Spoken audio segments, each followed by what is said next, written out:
नमस्कार, स्वागत है आपका यूके 24/7 न्यूज में। अंकिता भंडारी की हत्याकांड को लेकर मसूरी एनएसयूआई ने किया धरना प्रदर्शन। आपको बता दें कि मसूरी एमपीजी कॉलेज के बाहर छात्र संघ अध्यक्ष प्रिंस पवार के नेतृत्व में एनएसयूआई ने तीनों हत्यारों को कड़ी से कड़ी सजा दिलाने को लेकर जमकर नारेबाजी की और आरोपी पुलकित आर्य का पुतला दहन किया। देखिए पूरी रिपोर्ट मसूरी से नितेश उनियाल की यूके 24/7 के लिए। शर्म करो, उत्तराखंड की बेटियों के साथ न्याय करो, उत्तराखंड की बेटियों के साथ न्याय करो, फांसी दो, दोषियों को फांसी दो, फांसी दो, फांसी दो। अंकिता हम शर्मिंदा है, तेरे कातिल जिंदा है, अंकिता हम शर्मिंदा है, तेरे कातिल जिंदा है। अंकिता हम शर्मिंदा है। शर्म करो, शर्म करो। दामी सरकार होश में आओ। होश में आओ, होश में आओ।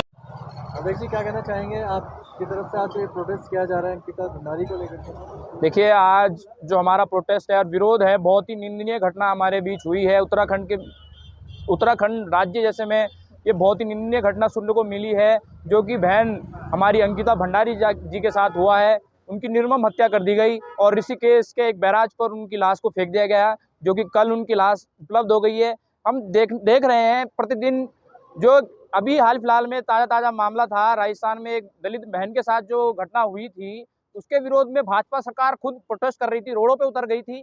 परंतु अब उत्तराखंड सरकार जो है, भाजपा सरकार है, और उत्तराखंड में हमारे जो सरकारी पुष्कर जी धामी जी हैं, वो एक तरफ कहते हैं बेटी बचाओ बेटी पढ़ाओ का नारा देते हैं, और उन्हीं के नेता के बेटा जो जिसने ये घटना की है, वो आरोपी है जिसने ये हत्या हुई है।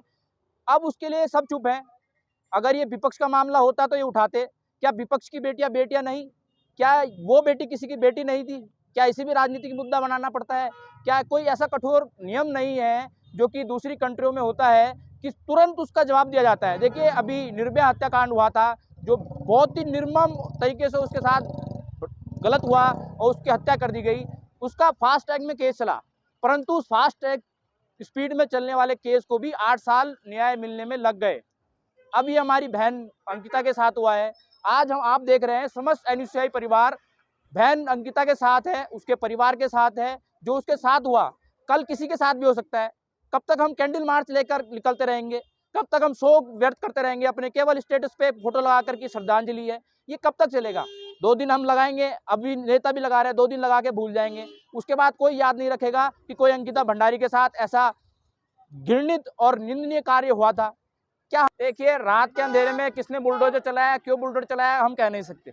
उन्हीं की सरकार का मंत्री है, उसी का बेटा है, क्या पता सबूत छुपाने के लिए करा हो। क्योंकि रात के अंधेरे में आप कुछ भी कर ले, कुछ नहीं दिखता। यूपी में जाइए आप, वहाँ पर तुरंत कार्रवाई होती है। भले ही वहाँ पे योगी जी की सरकार है, भाजपा की सरकार है, परंतु वो कार्य इतना अच्छा कर रहे हैं, हमें नाम लेना पड़ रहा है। वो तुरंत कार्रवाई करते हैं। वो किसी धर्म या पार्टी या दलित या अमीर की बेटी को नहीं देखते। उनकी नज़रों में बेटी है। पुष्कर सिंह धामी जी की नज़रों में इस टाइम पॉलिटिक्स है। राजनीति चमका रहे हैं ना, न्याय कर रहे हैं। रात के अंधेरे में बुलडोजर भेज रहे हैं। वो भी 2 पत्थर उसके बाहर से निकाले हैं, उसका कोई रेस्टोरेंट नहीं तोड़ा, क्योंकि उनकी मजाल है अगर वो रेस्टोरेंट तोड़े, क्योंकि वो उनके नेता का बेटे का रेस्टोरेंट है, पैसा लगा है, वो उसमें पैसा कमा रहा है। और कितने दिनों से उसमें गोरख धंधे चल रहे हैं, पता नहीं उस बहन पे क्या बीती होगी जिसने एक अपने मित्र को बताया था कि उसके साथ रोज छेड़खानी होती है और उसे दबीज दी जाती है गंदे काम करने के लिए, गंदी लाइन में जाने के लिए। बेटा वो सरकार के मंत्री का है, कैसे पकड़ेगी पुलिस? अगर कोई ये मुस्लिम व्यक्ति होता तो आज पूरे भारतवर्ष में इसका विरोध किया जाता, कहते कि फांसी दो। आज क्यों नहीं आ रहे सामने? भाजपा सरकार के नेता, बड़े बड़े नेता क्यों नहीं आ रहे सामने? एबीपी क्यों नहीं हमारा समर्थन करती है? रही झंडों की बात, हम उतार देते हैं, परंतु पहले उन्होंने कहा कि ये एनएसयूआई का है। क्या वो लड़की एनएसयूआई की थी? क्या मेरी बहन थी? हाँ, मैं मानता हूँ मेरी बहन थी। मेरी बहन के साथ बहुत बुरा हुआ है और इसका समस्त एनएसयूआई परिवार पुरजोर विरोध करता है। और आने वाले टाइम में हथियारों के साथ भी हम रैली निकालेंगे, जिसे हम रोज रैली करेंगे और मसाले उसमें भी चलेंगे। नाम बताएं। मेरा नाम लक्ष्मी है और मैं एनएसयूआई की छात्रा हूँ। आज जो हमारी बड़ी बहन अंकिता भंडारी के साथ जो हुआ है, अगर बीजेपी का कोई नेता है, उसका बेटा अगर ऐसा कार्य करे तो तुम्हारी सरकार चुप है। और यही अगर किसी दलित बेटी के साथ होता है, तुम तो मतलब इधर कांग्रेस करने लगते हो, उधर बीजेपी करने लगता है। अरे वो देश की बेटी है, उसके लिए कुछ करो।